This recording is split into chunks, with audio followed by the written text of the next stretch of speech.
Hello दोस्तों, नमस्कार। स्वागत है आप सभी का आपके अपने YouTube channel English by Ashok sir में। दोस्तों, आज हम लोग यूपी बोर्ड क्लास 10 इंग्लिश की बुक पोइट्री के अंतर्गत पहली पोयम डस्ट ऑफ स्नो का अध्ययन करने वाले हैं। आज इस चैप्टर को हम लोग कवर करेंगे। बहुत छोटी सी पोयम है आप लोगों की, डस्ट ऑफ स्नो, जो कि इसके पोएट हैं रॉबर्ट फ्रॉस्ट जी। रॉबर्ट फ्रॉस्ट जी के द्वारा लिखी गई ये पहली पोयम पोइट्री की डस्ट ऑफ स्नो। आज हम लोग इसका हिंदी एक्सप्लेनेशन देखेंगे और इस चैप्टर के हिंदी एक्सप्लेनेशन पे चलने से पहले, इस पोएम में चलने से पहले हम लोग इस चैप्टर की समरी थोड़ा सा जान लेंगे, ताकि ये चैप्टर हम लोगों को बहुत अच्छे तरीके से समझ में आ जाए, दोबारा पढ़ने की ज़रूरत न पड़े। तो दोस्तों, रॉबर्ट फ्रॉस्ट जी, जैसा कि आप जानते हैं कि इस पोएम के पोएट हैं, कवि हैं। तो इसमें रॉबर्ट फ्रॉस्ट जी होता क्या है कि एक दिन बहुत उदास होते हैं, काफ़ी शोक में होते हैं, और वह एक हेमलॉक ट्री का मतलब होता है धतूरे का पेड़। वह एक धतूरे के पेड़ के नीचे बैठे होते हैं।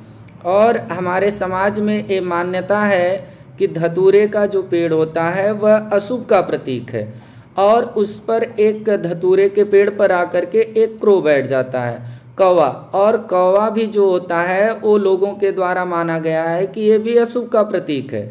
तो रॉबर्ट फ्रॉस्ट जी काफ़ी शोक में होते हैं, और इस पोयम में इसी चीज़ को वो सिद्ध करना चाहते हैं कि इस संसार में जितने भी जीव हैं, जितने भी प्राणी हैं, यहाँ पर कोई भी जीव अशुभ का प्रतीक नहीं होता है। रॉबर्ट फ्रॉस्ट जी बहुत दुखी होते हैं, हेमलॉक ट्री के नीचे बैठे होते हैं। तो जैसे ही एक कौवा उस पेड़ पर आता है तो करता क्या है कि वह बर्फ़ के कुछ कण को हिला करके पेड़ की डाली पर से, वो जो हेमलॉक ट्री होता है वहाँ से उनके ऊपर गिराता है। और जैसे ही बर्फ़ के कण उनके ऊपर गिरते हैं तो रॉबर्ट फ्रॉस्ट जी का जो शोक था वो तुरंत ख़त्म हो जाता है। इनका मूड पूरी तरह से परिवर्तित हो जाता है, और जो इनके अंदर सैडनेस था वो हैप्पीनेस में चेंज हो जाता है। तो पूरे दिन वो जो उदास बैठ करके व्यतीत करने वाले थे, शोक में डूबे रहने वाले थे, तो जैसे ही इनकी मनोदशा परिवर्तित होती है तो ये अपने काम के लिए क्या होते हैं कि चले जाते हैं। यहाँ पर उनके दिन का कुछ भाग जो है बच जाता है।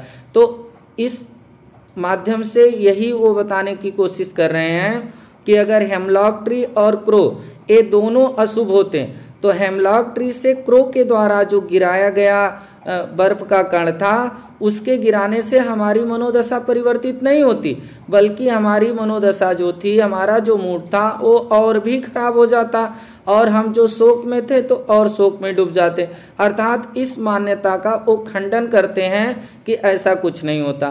तो आइए जो है अब हम लोग लाइन बाय लाइन जो है इस पोयम को पढ़ते हैं और एक एक वर्ड का अर्थ देखते हुए इस पोयम को समझते हैं। तो द वे ए क्रो सुक down on me the dust of snow from a hemlock tree. तो दोस्तों, अगर आप लोग कापी और कलम न लिए हों तो कापी और कलम लेके बैठ जाइए। आज हम लोग बहुत ही बेहतरीन तरीके से इस पोयम को ख़त्म करने वाले हैं। तो द वे मीन्स होता है तरीका। तो जिस तरीके से एक क्रो, एक कौवा, क्रो मीन्स होता है कौवा, तो जिस तरीके से एक कौवा सुक डाउन ऑन में, सुक डाउन का मतलब होता है हिलाकर गिराना, हिलाकर गिराया, ऑन में मेरे ऊपर। तो जिस तरीके से एक कौवा जो है मेरे ऊपर हिला करके गिराया। रॉबर्ट फ्रॉस्ट जी जो है बैठे हुए थे पेड़ के नीचे, तो वहाँ से एक क्रो जो आता है पेड़ पर, तो जिस तरीके से वो बता रहे हैं कि जिस तरीके से कौवा हमारे ऊपर, मेरे ऊपर हिला करके गिराया, the dust of snow, dust means होता है कण, ऑफ स्नो बर्फ के, तो जिस तरीके से कौवा मेरे ऊपर हिला करके गिराया द डस्ट ऑफ स्नो, बर्फ के कण को, कहाँ से, from a hemlock tree, from a hemlock tree. Hemlock tree का मतलब होता है धतूरे के पेड़। तो जिस तरीके से कौवा जो है मेरे ऊपर हिला करके गिराया हेमलॉक ट्री से बर्फ के कण, तो होता क्या है यहाँ पर देखिए, द वे मीन्स होता है तरीका, ढंग। तो जिस तरीके से एक क्रो, एक कौवा सुक डाउन, हिलाकर नीचे गिराना, ऑन मी मेरे ऊपर, द डस्ट ऑफ स्नो, बर्फ के कण को, फ्रॉम ए हेमलॉक ट्री, धतूरे के पेड़ से।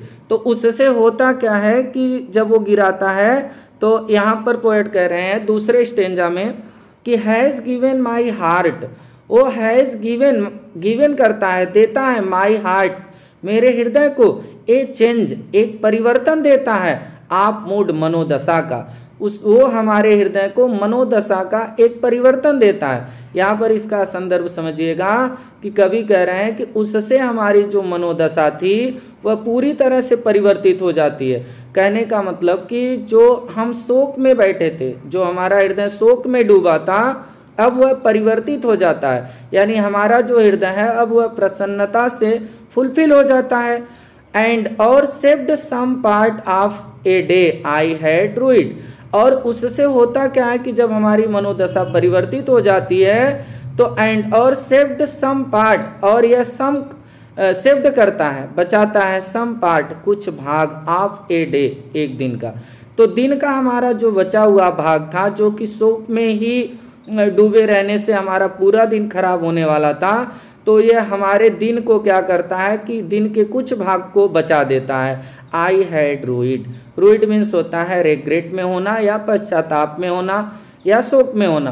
तो हम जिस प्रकार से पूरे दिन शोक में डूबे हुए थे, तो ये हमारे जो है दिन के कुछ भाग को क्या करता है, बचा देता है। तो इस प्रकार से वो रॉबर्ट फ्रॉस्ट जी इस पोयम में ये हमको बताएं कि अगर वो अशुभ होते हैं, हेमलॉक ट्री और क्रो अगर दोनों अशुभ होते हैं तो यह हमारी मनोदशा को परिवर्तित नहीं करते, और पूरा जो हमारे दिन का कुछ भाग इनके द्वारा बच गया वो भी नहीं बचता, पूरा दिन हमारा खराब हो जाता। तो कोई भी जीव जो है या क्रो या हेमलॉक, कोई भी जो चीज़ें हैं ये अशुभ के प्रतीक नहीं होते, ये अशुभ नहीं होते हैं।